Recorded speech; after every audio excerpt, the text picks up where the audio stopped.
ये जानने के बाद भी कि सरकार हमें कभी नौकरी नहीं देगी, फिर भी हम उम्मीद लगाए बैठे रहते हैं। बेशक सरकार के पास कई तरह की जॉब्स है, 2 लाख टीचर की post, 16,500 police force post, 1500 bank कर्मचारी और 5,000 रेलवे वैकेंसीज है, लेकिन वो कभी देगी नहीं। इससे पता ये चलता है कि ना जॉब्स की कमी है ना पैसे की कमी है। तो आज मैं आपसे बेरोजगारी के ऊपर डिस्कस करने वाला हूँ कि क्यों ये बढ़ते जा रही है और इसका सोल्यूशन क्या है। तो चलिए शुरू करते हैं।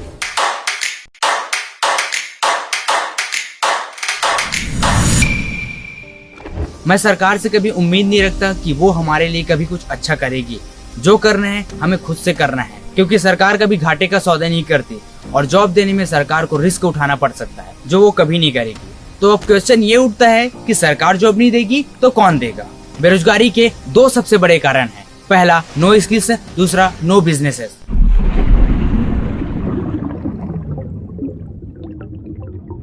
हमारा देश हर साल 15 लाख इंजीनियर प्रोड्यूस करता है, जिसमें से 94% अनएम्प्लॉयबल है।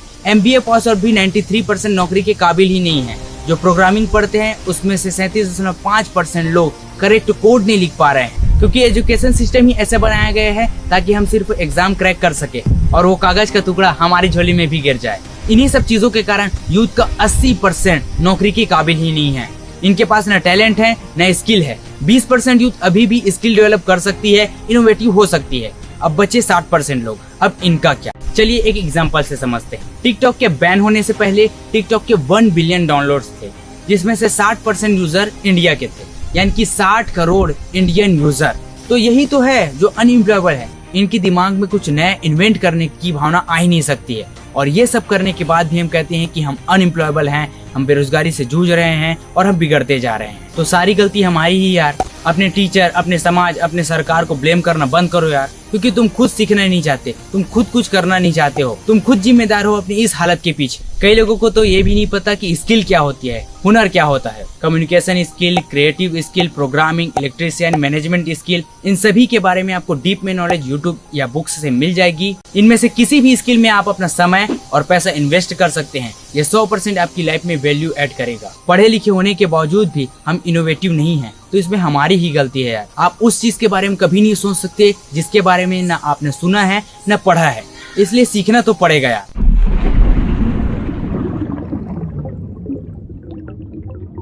लोग जॉब क्यों करते हैं? ताकि सेफ खेल सके, ज्यादा दिमाग न चलाना पड़े, कम काम करना पड़े और सैलरी मिलती रहे। यूथ को समझना चाहिए कि तुम जॉब से जीवन जीते हो, लेकिन बिजनेस से तुम जीवन बनाते हो। लेकिन हमारे देश में बिजनेस न करने के कारण भी हैं। नंबर 1, बिजनेस करने वाला इन्वायरमेंट ही नहीं है। आपके दोस्त, आपके पेरेंट्स, आपके रिश्तेदार कोई बिजनेस ही नहीं करता, इसलिए आपकी भी मेंटालिटी बिजनेस करने वाली ही नहीं है। नंबर 2, अगर कुछ भी नया करना चाहा तो ना घर वाले सपोर्ट करते हैं, न सरकार सपोर्ट करती है, न दोस्त सपोर्ट करते हैं। इनफैक्ट अगर आप स्टार्टअप में फेल हो जाते हैं तो आपको ज्ञान देने वाले मिल जाएंगे और कहेंगे हमने तो तुम्हें पहले ही बताया था कि ये मत कर। ऊपर से सरकार कहती है पहले रजिस्टर करो, GST पटाओ, प्रोडक्ट का लाइसेंस बनवाओ। तो कहने का मतलब है कहीं से सपोर्ट नहीं मिल पाता है, इसलिए हम क्विट कर देते हैं। नंबर 3, महंगाई इतनी तेजी से बढ़ रही है कि ना आप एक स्टाइलिश ऑफिस खोल सकते हैं, और अगर खोल भी लिया तो कर्मचारियों की पेमेंट और उसका रेंट भरते ही सब कुछ खत्म हो जाता है और बिजनेस ग्रो नहीं कर पाता। तो बिजनेस न करने के यही 3 कारण हैं। इन सब बातों को भूलकर अगर आप चाहे तो छोटे स्तर पर बड़ा काम कर सकते हैं। देखो यार,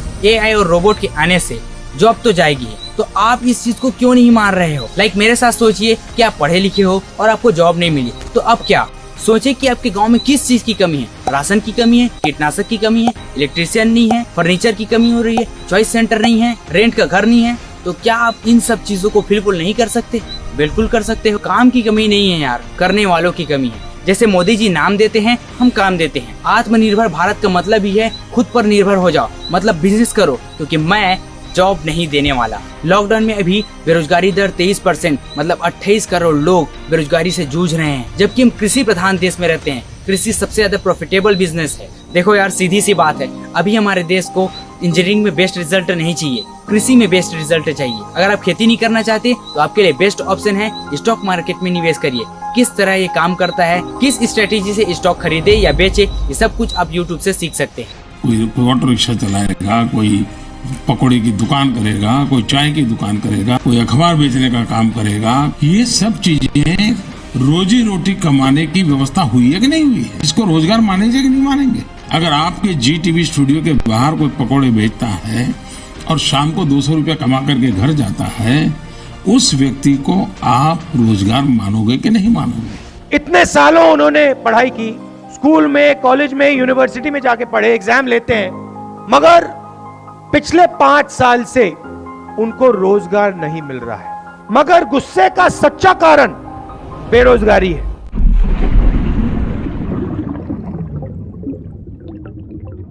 कम्युनिकेशन स्किल और अपने एटीट्यूड पर फोकस करो ताकि एक बेस्ट माइंडसेट के साथ बिजनेस कर सको। जॉब को जितना बाय बाय बोल सकते हो बोल दो। अनकंफर्ट जोन में रहो जहां आपको दिमाग चलाना पड़े। देखो यार, दोस्तों के साथ रहकर आपका दिन बन सकता है लेकिन फ्यूचर नहीं। तो अभी तक वीडियो लाइक नहीं किया तो लाइक कर दो यार, क्योंकि ऐसी वीडियो बनाने में बहुत ज्यादा मोटिवेशन और मेहनत लगती है। वीडियो की कौन सी बात आपको सबसे अच्छी लगी कमेंट करके मुझे बताएं, और शेयर भी कर दो यार, क्योंकि ये शेयर करना तो बनता है। तो मैं आपको मिलता हूँ नेक्स्ट वाली वीडियो में, तब तक के लिए बाय बाय।